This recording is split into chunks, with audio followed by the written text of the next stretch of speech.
Project number 2.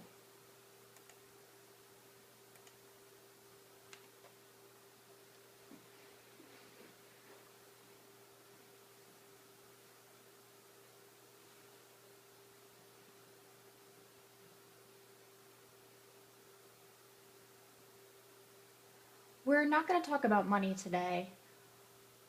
We're going to talk about the joy of learning and sharing with others. It's about my experiences in my career today, about the deaf community. We have deaf lawyers, deaf doctors, 300 deaf lawyers, a CPA,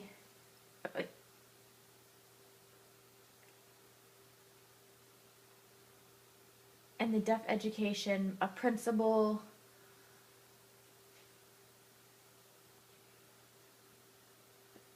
It's just amazing. Looking back about 20 years ago, there's been a lot of progress and success since then. And we need to challenge the community.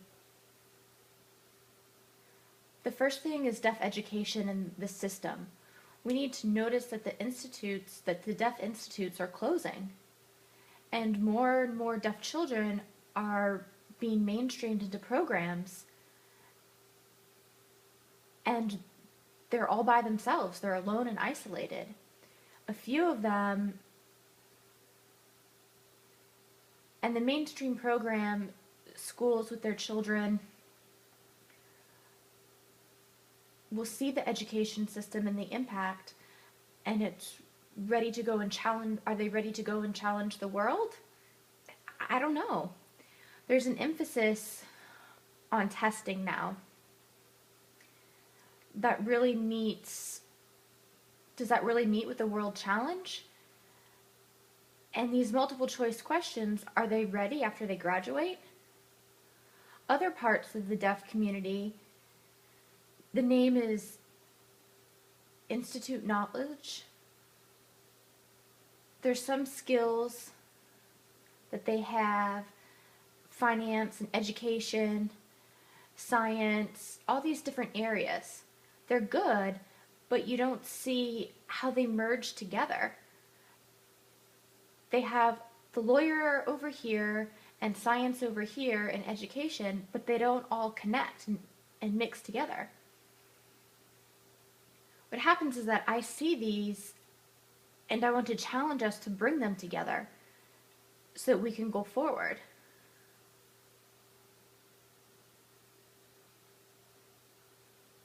We have different perspectives on the people and the system and our life.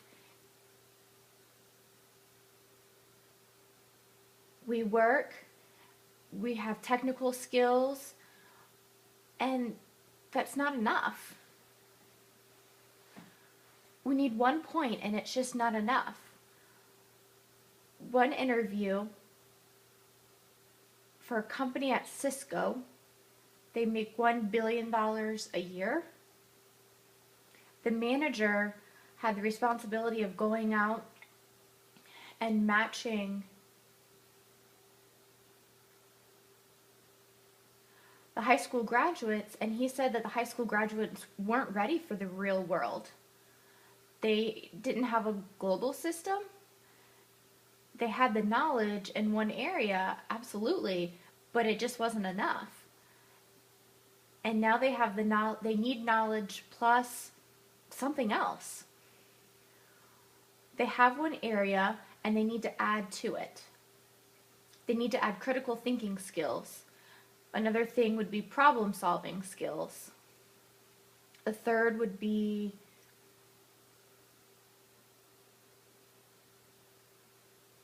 they need a global perspective.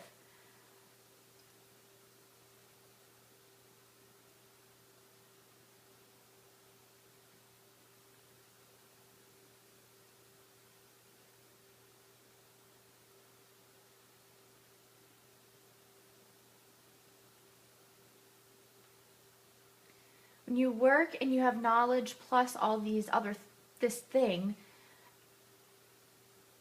the education system is not meeting those requirements. So you have an emphasis on test taking, but you need today, it's just not meeting those requirements. So what can we do? How can we be satisfied? When I grew up and I went to college, it really impacted me. My perspective in learning, I grew up realizing that the school, politics, they worked with different areas.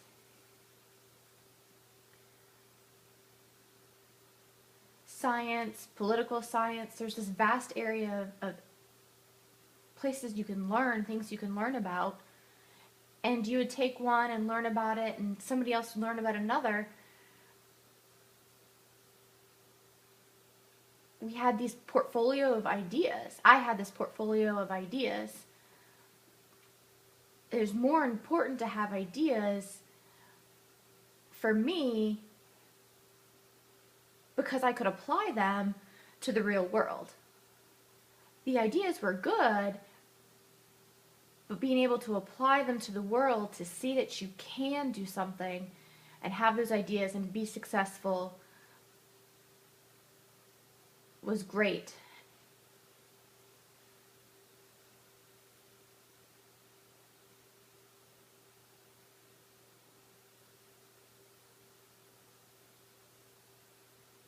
In the deaf community, I really want to encourage you guys to continue to gain this knowledge and share it with others.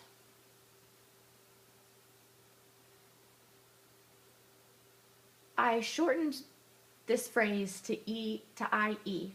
It started when you're doing something similar here at this college. The internet started in 1984.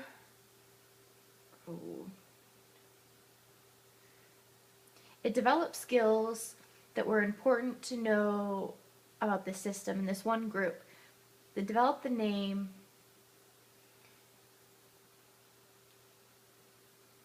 Smart Something.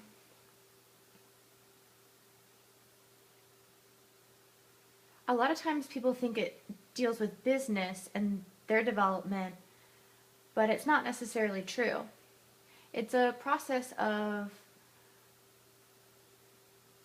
higher thinking.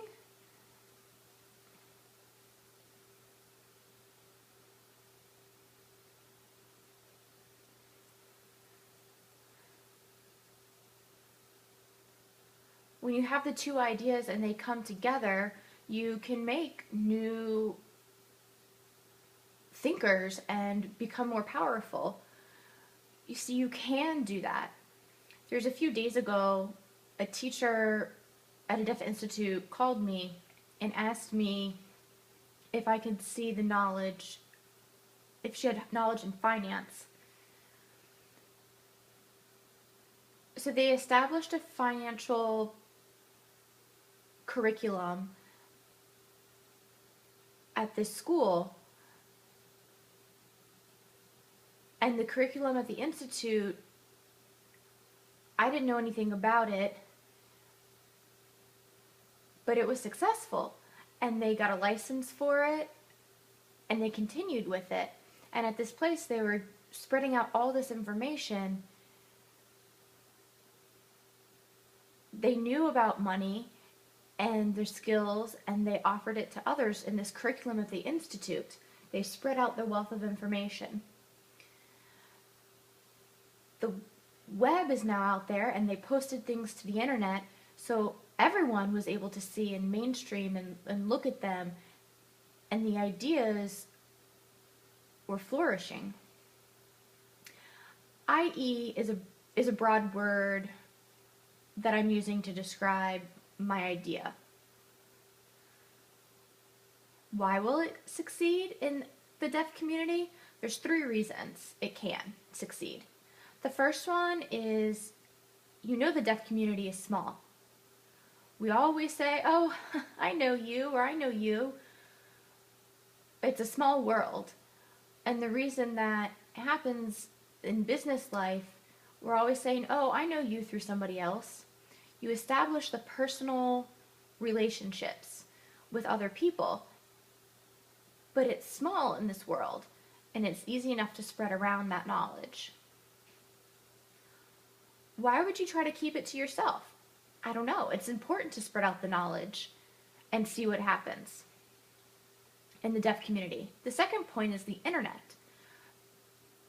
It's more easy. It started in 1984 as a kid, but I don't think it really started until 1983 or 1994, and I was just enamored in it. I really liked it. Sometimes my mom would call me for dinner and I wouldn't want to come. But it kept progressing. The internet kept progressing. And it's important to know other children now are really internet savvy. You know, they have texting and then the internet, all these different things. And what happens is that they're more connected to some of the internet. The third point I'd like to make is using ASL and signing. We can see the wonderful progression that it's happened so far using video relay services with political science system or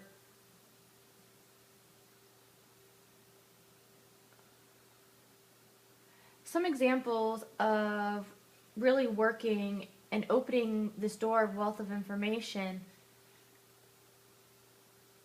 is TED.com. Have any of you seen TED.com? It started way back in 1984, and right until then, there were just a few users of people who knew it, who were friends and family. But in 2006, right up until that point, then it started spreading and becoming well known. What happened? It was the future of the internet. Right before 2006 became a worldwide phenomenon.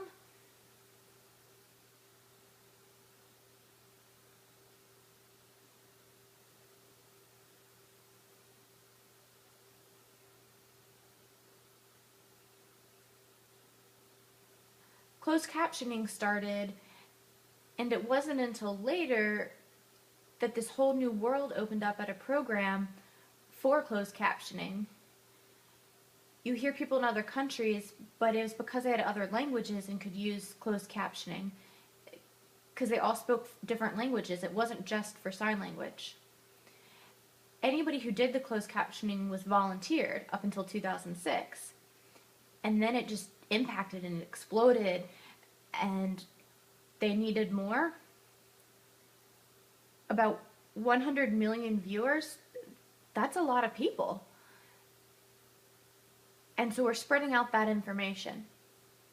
Another thing is at MIT, the university in Boston, it's hard to get into and be accepted. Only about 10% of people are accepted. When they enter the program, they go, it's about $53,000 a year. In 2001, they established an open course.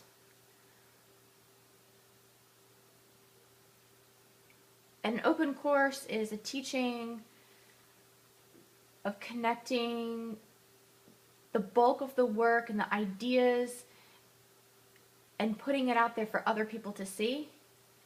It wasn't registered, it was free. You could have this information.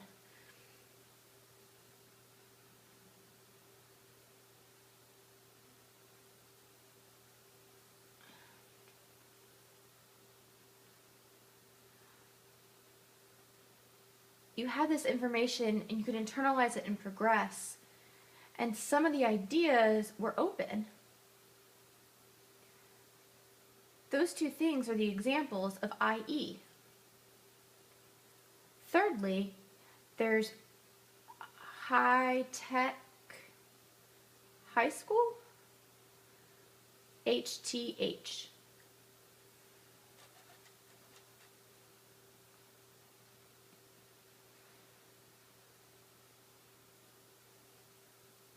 They don't have any tests there. They were looking at young kids and getting them prepared for the world, this global system. The emphasis was on these kids and their portfolio of ideas. It was all web-based. The second thing is every year they would have internships and they would go work and have a direct point of skills, and they would separate them and integrate them together. They would do the things separate, but then they were able to merge them together from that internship of what they learned. By the time they were seniors in the program, they could do anything. They really liked and they enjoyed. They had a career path that was set and they were successful. They had a newspaper that would work and they would give out all the ideas.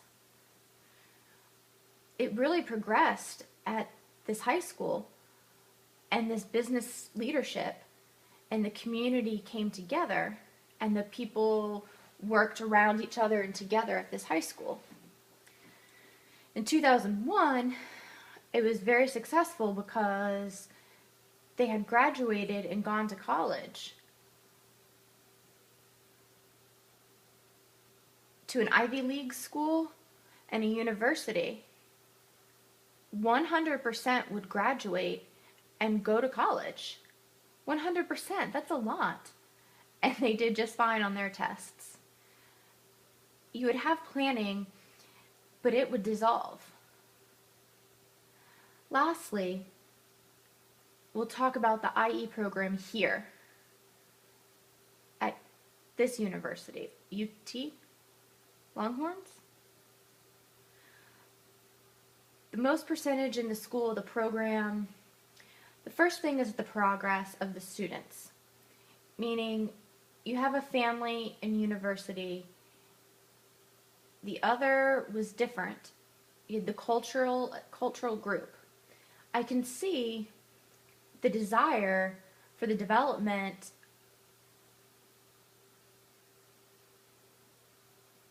with some others sharing, but